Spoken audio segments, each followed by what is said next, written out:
Good evening, ladies and gentlemen. This is your weekly edition of For the People and By the People with your host, Laura Pugh.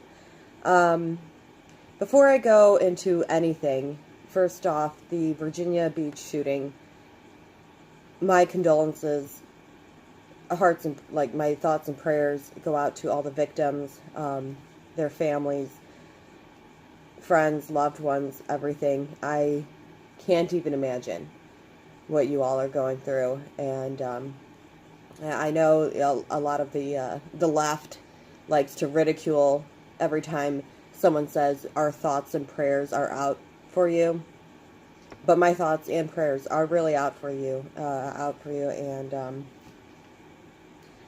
I'm just so sorry. Some lunatic decided to go into a public works office in Virginia Beach, a disgruntled employee who I don't know his story. I mean, he's dead now, but regardless of if anyone's having a problem at work, some, I'm not going to say mental issues, but that's what it is. If you're having an issue and you're really kind of getting some dark thoughts in your brain, get help. Okay, there's no reason for this. There should not have been. I don't care what the motive was. There is no reason for this kind of shooting, any kind of shooting. So, again, my thoughts and prayers are with with the victims and their loved ones and families. And I mean, I just hope that you can, I don't even know what to say. I mean, there are no words. I'm just sorry. I'm sorry. But moving on, I know it seems insensitive, but I'm not trying to be. Moving on with today's show. Debbie Vance. Debbie is a woman who I talked to her a couple nights ago over the phone and got her story, her background. What an incredible woman. She's hosting a 2020 Trump gala in Chicago at Trump Tower, and already, people host parties, everything like that. This one is not like that. I mean, there's a link to on Eventbrite, which I will be posting in my description. So if you're interested in it, please make sure you look into the description of my video. The link will be there. More on that. So it's the Trump 2020 Gala, hosted on Saturday, July 20th of this year. Prominent speakers are going to be keynote speaker Roger Stone. If anyone knows or has been following the news whatsoever, you'll know who Roger Stone is. He was the guy with the pre-dawn raid, guns drawn at his house. CNN was the only news network that was there, so obviously they got tipped off on it. But he was one of the guys that Mueller went after and had that pre-dawn raid. He's, of course, he's a free man still. I really support him. I think he's fantastic. I don't think he did anything wrong. He's a very strong guy. He's not willing to bow down or cower out by any means possible. And but he will be the keynote speaker, which I think would be so cool, just to talk to this guy or just hear him out, see his demeanor and everything. And that's one of them. Another person that's going to be there is going to be speaking, and he will be Jody Demenza, whatever.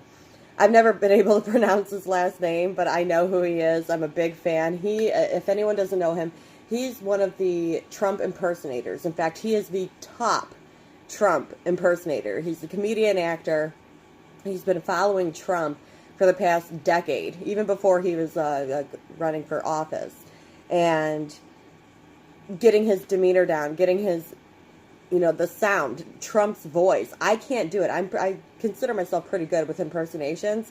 I cannot do Trump's voice whatsoever. This guy has, like, he's nailing it, and the way he does everything, if you want to look him up on social media and find some of his videos or look it up on YouTube, you're going to just die laughing. He's a really good guy.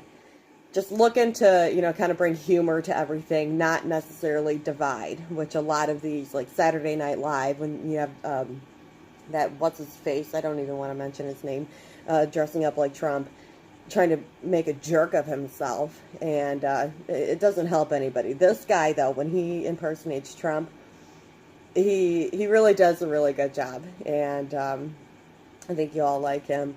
Another one of the speakers or people that will be there is an angel mom, Sabine Durden, an angel mom.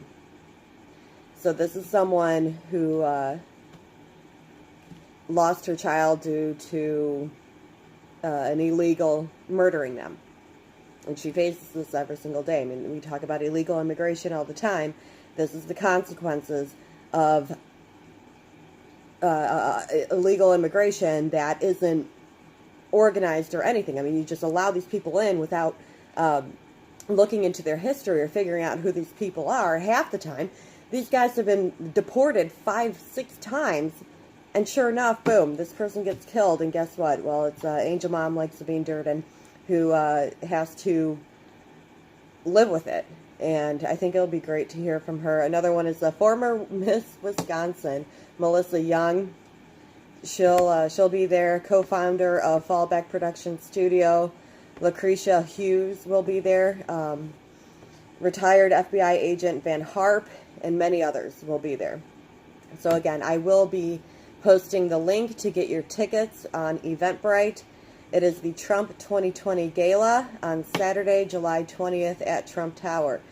Put it in your books. You need to make sure, like a save the date, make sure you attend this, because just to, get to know each other, get to, if you're like me and trying to get my podcast out, you want to rub elbows with these people. You want to get your information out. This would be a good opportunity to do that. If you want any information or how to figure out how to help with the Trump 2020 campaign, this is a good event to go to, and you're putting the money from your tickets towards helping President Trump get reelected in 2020.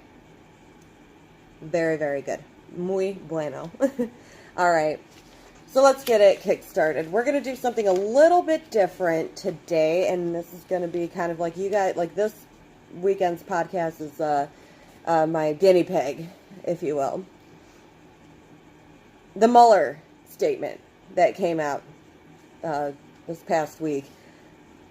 I already posted a video. If you want to check it out, go through my page, and it's the last video that I posted. Very unannounced. I didn't even have a script or anything in front of me. It was a garbage. It was garbage. Like his statement, I couldn't even believe he came out with it. First, he looked terrified, but anywho, what I'm gonna do, because there's a lot of cherry picking that goes on in the news. As far as, in this speech, so-and-so said this. Okay, well, they said that, yeah, but what about the pretext of it and then afterwards? You didn't give me that part. You just cherry-picked. I'm not a cherry-picking kind of person. So what I'm going to do for you right now, I recorded this podcast usually lasts about a half hour. It's only about a 9.5-minute speech. This is Mueller's statement. And here you go. Thank you for being here. 2 years ago, the acting Attorney General asked me to serve as special counsel, and he created the special counsel's office. The appointment order directed the office to investigate Russian interference in the 2016 presidential election. This included investigating any links or coordination between the Russian government and individuals associated with the Trump campaign. Now, I have not spoken publicly during our investigation. I'm speaking out today because our investigation is complete. The Attorney General has made the report on our investigation largely public. We are formally closing the special counsel's office And as well, I'm resigning from the Department of Justice to return to private life.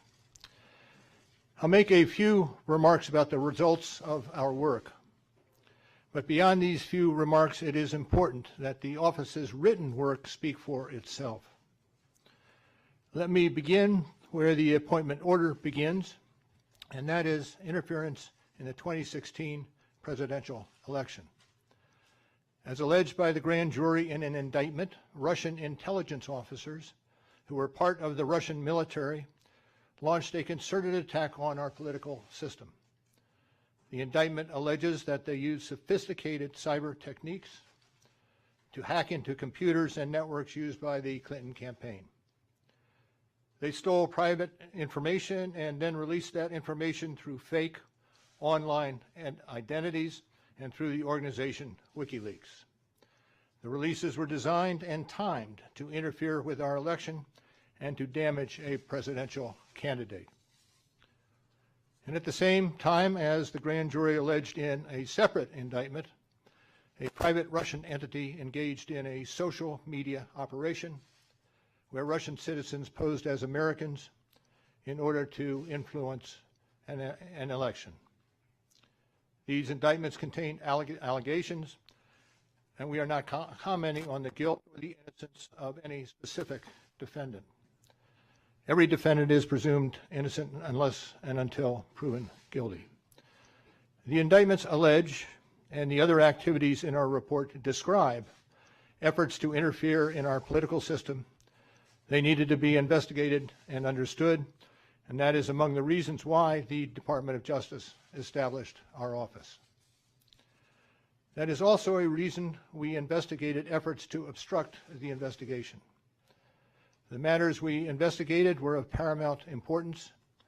It was critical for us to obtain full and accurate information from every person we questioned. When a subject of an investigation obstructs that investigation or lies to investigators, it strikes at the core of the government's effort to find the truth and hold wrongdoers accountable. Let me say a word about the report. The report has two parts, addressing the two main issues we were asked to investigate. The first volume of the report details numerous efforts emanating from Russia to influence the election. This volume includes a discussion of the Trump campaign's response to this activity, as well as our conclusion that there was insufficient evidence to charge a broader conspiracy. And in the second volume, the report describes the results and analysis of our obstruction of justice investigation involving the president. The order appointing me special counsel authorized us to investigate actions that could obstruct the investigation. And we conducted that investigation, and we kept the office of the acting attorney general apprised of the progress of our work. And as set forth in the report, after that investigation, if we had had confidence that the president clearly did not commit a crime, we would have said so. We did not, however, make a determination as to whether the president did commit a crime. The introduction to the Volume 2 of our report explains that decision. It explains that under long-standing department policy, a president cannot be charged with a federal crime while he is in office. That is unconstitutional. Even if the charge is kept under seal and hidden from public view, that too is prohibited. The special counsel's office is part of the Department of Justice, and by regulation, it was bound by that department policy. Charging the president with a crime was therefore not an option we could consider. The department's written opinion explaining the policy makes several important points that further informed our handling of the obstruction investigation. Those points are summarized in our report, and I will describe two of them for you. First, the opinion explicitly permits the investigation of a sitting president because it is important to preserve evidence while memories are fresh and documents available. Among other things, that evidence could be used if there were co-conspirators who could be charged now. And second, the opinion says that the Constitution requires a process other than the criminal justice system to formally accuse a sitting president of wrongdoing. And beyond department policy, we were guided by principles of fairness. It would be unfair to potentially accuse somebody of a crime when there can be no court resolution of the actual charge. So that was Justice Department policy. Those were the principles under which we operated, and from them we concluded that we would not reach a determination one way or the other about whether the president committed a crime. That is the office's final position, and we will not comment on any other conclusions or hypotheticals about the president. We conducted an independent criminal investigation and reported the results to the Attorney General, as required by department regulations.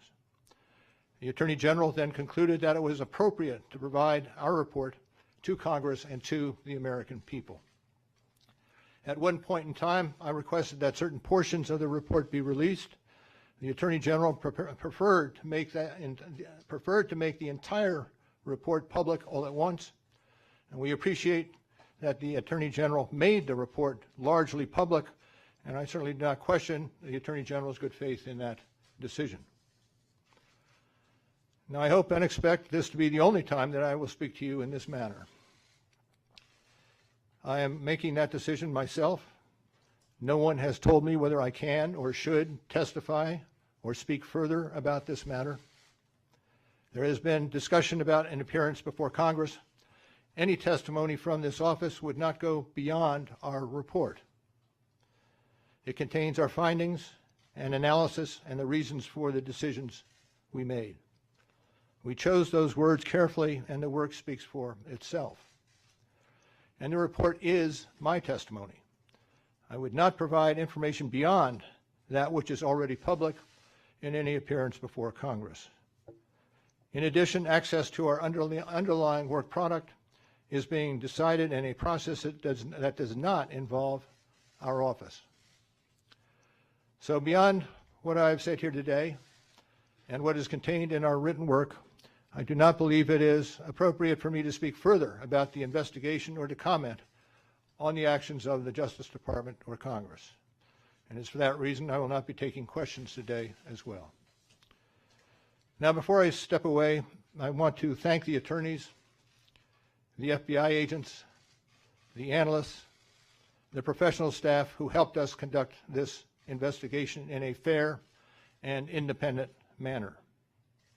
These individuals, who spent nearly 2 years with the Special Counsel's office, were of the highest integrity.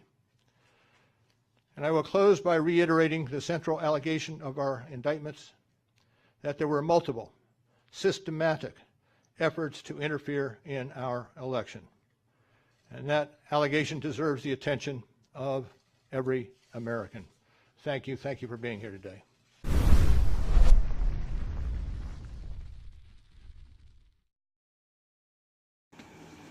Okay, so there's the full statement. I'm not cherry picking. You already heard it all. But I will go through a few things in it in which I have the entire statement printed. Of course, I went through it a bit. But I'm not going to, I mean, whatever that was just played, it's not like I'm lying about it. You heard it all. Let's go over it. Okay, so we already went through the beginning. One of the things that I found interesting in kind of the initial part, or the first part of his statement, he stated, and at the same time as the grand jury alleged in a separate indictment, a private Russian entity engaged in social media operation, where Russian citizens posed as Americans in order to influence an election. Okay, that's bad. It's not like it's never happened, though. I mean, in the new age of social media, yeah, anyone could fake a Facebook account. These indictments contain allegations, and we are not commenting. This is the key point. And we are not commenting on the guilt or the innocence of any specific defendant. Every defendant is presumed innocent unless and until proven guilty. That's Russians he's talking about. The Russian players. So he's stating about these Russian players, the biggest threat, and even at the end of his statement, he stated, and I will close by reiterating the central allegation of our indictments that there were multiple systematic efforts to interfere in our election. And that allegation deserves the attention of every American. He's talking about the Russian involvement. That's his closing statement. You just heard it all. I don't have to repeat it, or at least show it again to you. So as he states in the beginning, these indictments contain allegations, and we are not commenting on the guilt or the innocence of any specific defendant, meaning those Russian people, we will not talk about them. We're going to keep their files closed. You don't need to know about it. But at the end, he states that allegation of the Russian involvement deserves the attention of every American. Let's look in between now. In between that whole statement. The entire statement. He goes in to the introduction of Volume 2. Obstruction.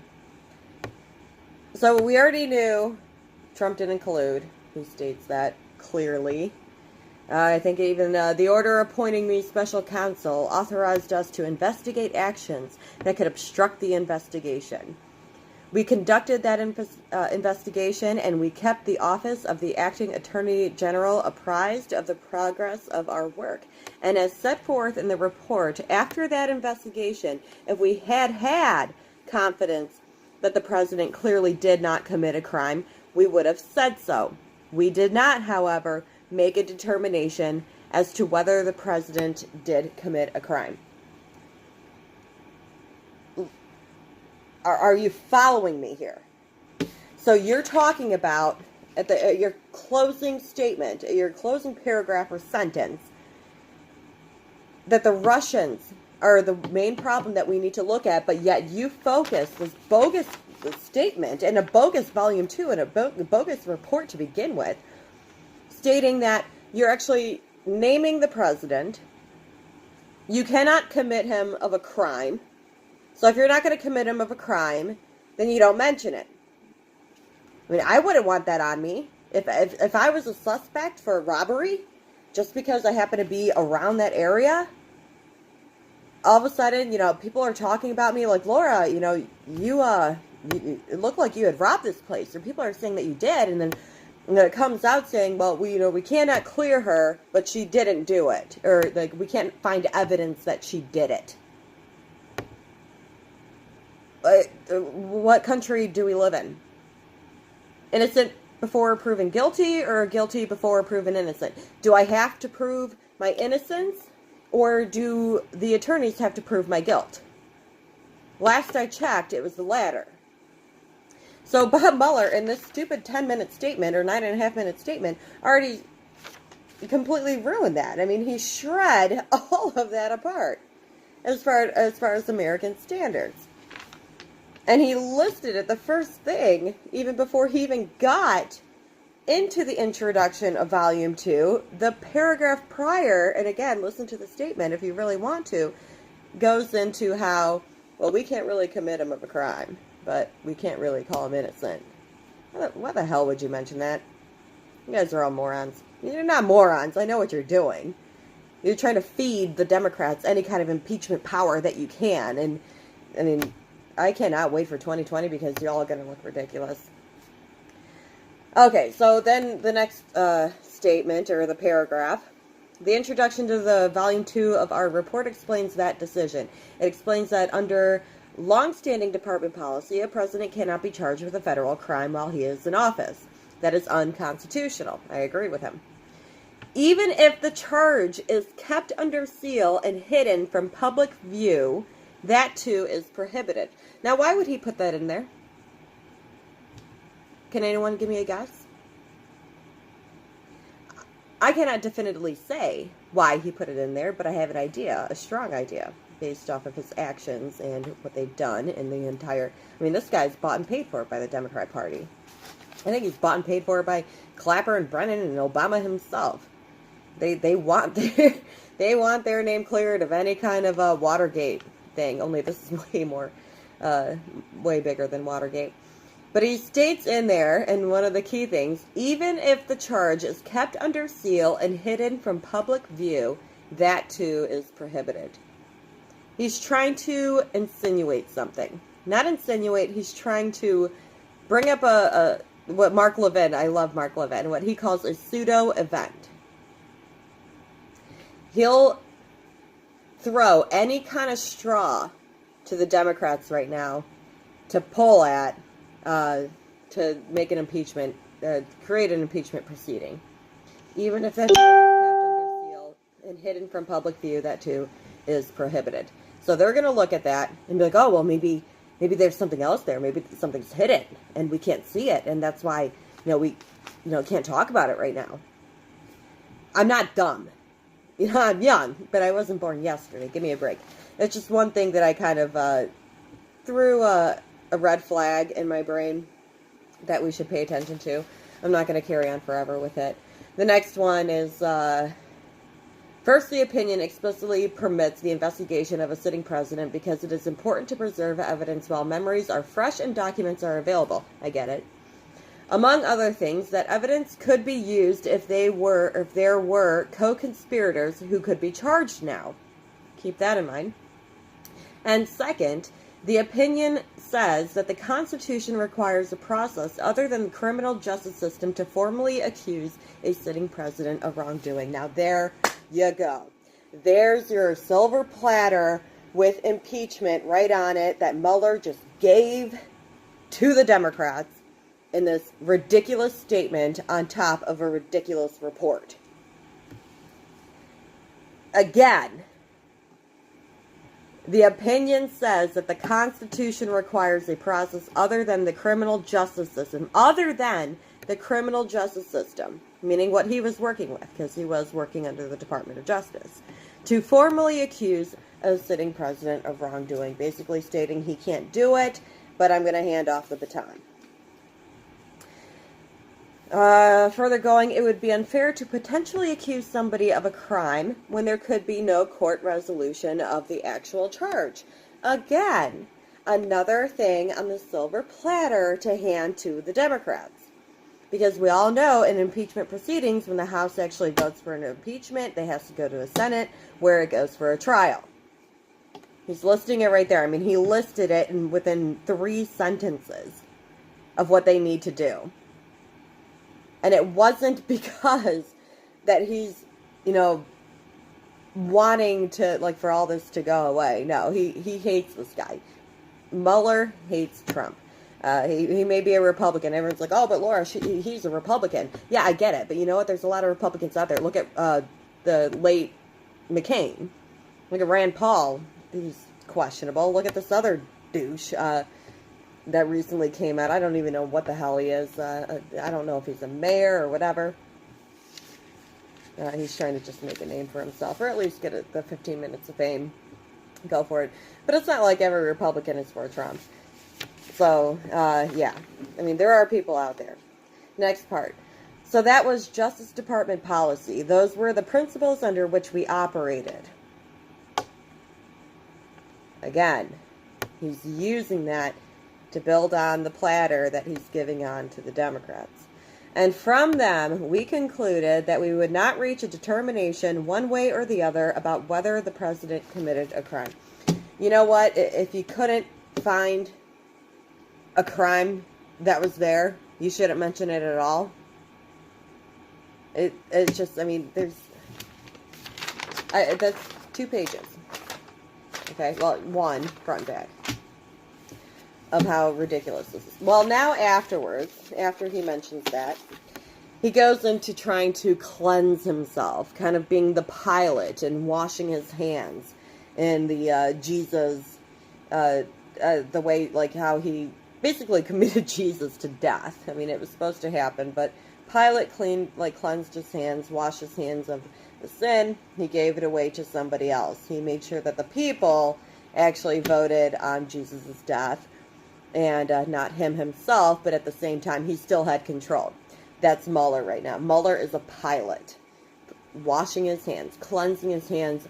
It is not me that's doing this, but yet he's feeding the beast. So as he does this, in addition, access to our underlying work product is being decided in a process that does not involve our office. Another thing on the tray. Again, and I'm going to repeat it. In addition, access to our underlying work product is being decided in a process that does not involve our office. That means the information that Nadler, crazy Nadler, not even crazy, I'm going to say Satanist Nadler, is looking for all this classified information to be released to the public, and doesn't want other classified information as far as how the investigation even started to begin with. Isn't that funny? But yeah, so again, Mueller washes his hands in this. It's not up to our office. I'm going to leave it up to Congress or whatever. Okay, good for you. Next, so beyond what I've said here today and what is contained in our written work, I do not believe it is appropriate for me to speak further about the investigation or to comment on the actions of the Justice Department or Congress. And it's for that reason I will not be taking questions today as well. This is why I didn't say it's a press conference, because it wasn't a press conference. You'd have press asking questions. It was a statement that he came out with, which, by the way, William Barr was out of town during that time, and Mueller used the podium from the Justice Department.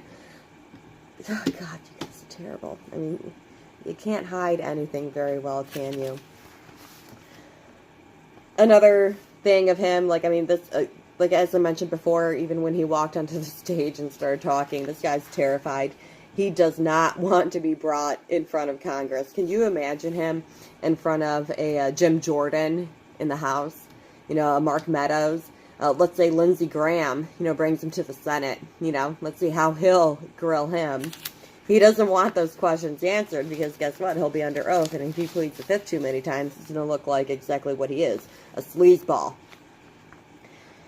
So that's another part. And then finally, and I will close by reiterating the central allegation of our indictments, that there were multiple systematic efforts to interfere in our election, and that allegations deserves the attention of every American. Again, that is the Russian thing that I brought up before. It is so important to focus on the Russians interfering with our election, but how many times does he actually mention that? One time. It's here. At the end. But then he wants to try and bring all this crap against Trump, bring these innuendos and everything. I don't think so, Mr. Mueller the Third, Bob. You guys are you really willing to be on your deathbed in the last moments of your life, knowing that you divided this country to the point of nearly civil war? I mean, people are rioting in the streets because of this.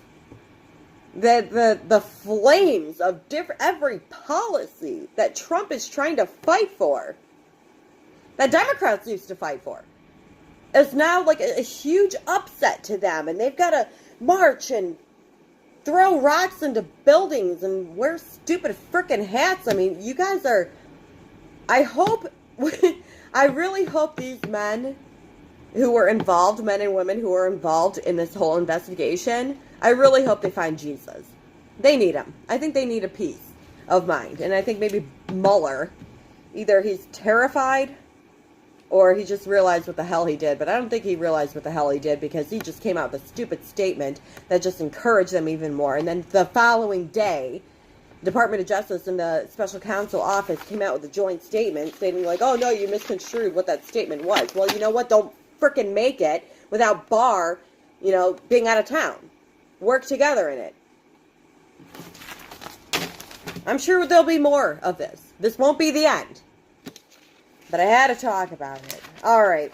I can't go into a few statements or a few topics today. The next one, the last one, will be about vaccinations. Now, this is something that has been on the ticker. I mean, we've been seeing it a lot.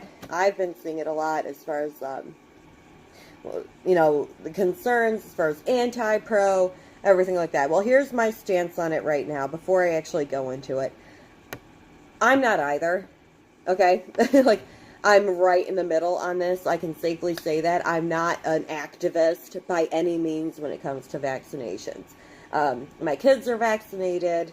I'm vaccinated when it comes to measles, mumps, Hep B, everything like that. I've got vaccinations for that. My kids are vaccinated. If anyone doesn't want to be vaccinated for it, I don't think they should be. But remember, I actually talked to a friend of mine yesterday about this.